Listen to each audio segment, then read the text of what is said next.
settings here. Those of you guys who have a Nexus device or just a stock Android version, and it might work for others, I just don't have all the phones, so you want to try it out for yourself. There's a little trick to your phone that I'm going to show you here. Pay attention to the toggles. I can rearrange all these, and maybe you thought you can't do that unless you're rooted, but you do not need that. Now all we're going to do is press and hold on this little, and you can see it spinning. You can see it spinning right there. I'm going to let go. System UI Tuner has been added to settings. Now we're going to scroll down and go to System UI Tuner. Fun for some, but not for all. And quick settings, you click onto it. Now you can rearrange your stuff here. You can add more tiles, or let's say you don't want to see the invert colors, so you're going to bring it to the trash can and throw it away. It doesn't throw it away completely because you can bring it back, as you can see, invert colors. I want the airplane mode to be in the middle, switch it up, and it switches over. You don't really get to add like cameras or special apps. It's not a rooted feature, it's just more like a rearrangement or changing something on here. Now I love to see a little battery percentage, but I can't tell how many battery percentage I have in that little battery. So what you do, instead of having to do another third-party application that does this, you do it straight up within the phone. You can see my battery right there, it's nothing inside of it, but I'm gonna click on this, and now there is a battery percentage of 81%. Instead of having to bring it down and then one more, go to the battery percentage, you'll see your battery percentage all the time inside there. Status bar. You can quickly uncheck and check things on if you don't want to see them in the toggle bar. It might be very useful and more minimal for you, or added features. Tip 2. Going into your settings, you want to go into About Phone and click on your build version 7 times. It goes 1, 2, 3, 4, 5, 6, 7, and it'll bring up your developer mode. But don't worry, you're not really going to mess up your phone. It's not like a real hack or a root thing, so you can, revert back to it. So we see developer options here. There's a few things in here that I do not know what it means, so I don't even move it, I don't even care about it.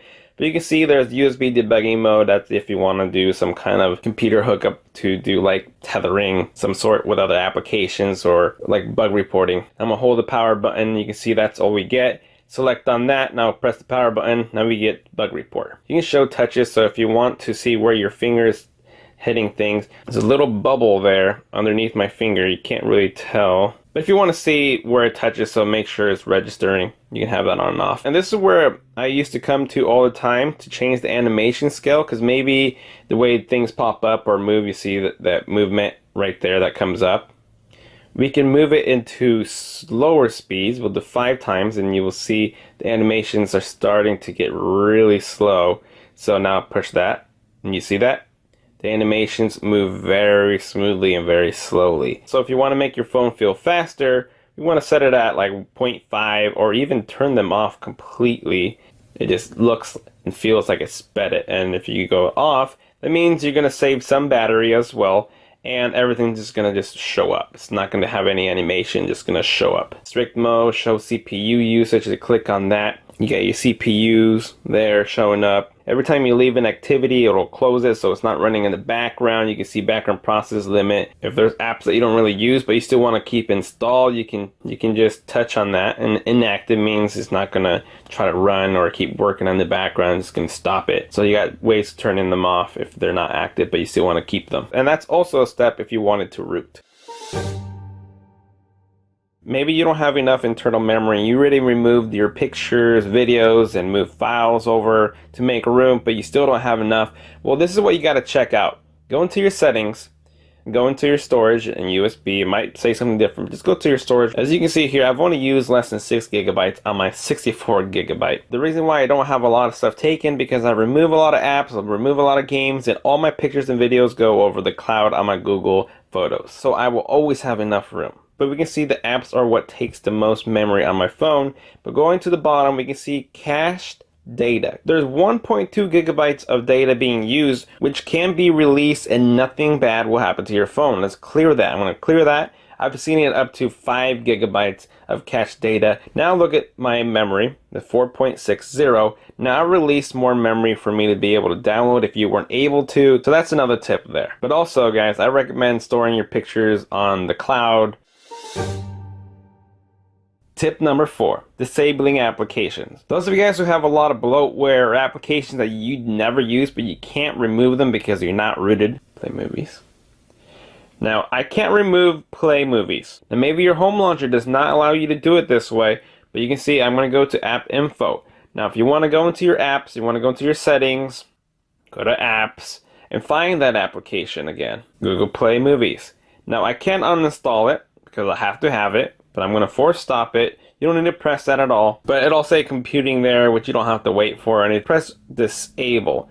Now it says, if you disable this app, other apps may no longer function as intended. Your data will also be deleted, which I'm totally fine because I don't ever use it. So I'm going to disable the app. Now it doesn't uninstall it from your phone. It just goes back to a factory version of uninstalling. It is disabled now. Let's go back into the drawer, and you will see that it's no longer there. So I won't be annoyed with applications that are in my drawer, or it just won't be popping up or stuff being updated for it because I don't have it ready for it to try to work. So that's a disabled option. If you needed to bring it back, go back into your applications. If you don't have the option to choose from disabled, enabled, or applications, it's always going to be at the very bottom. And click on that, you see disabled.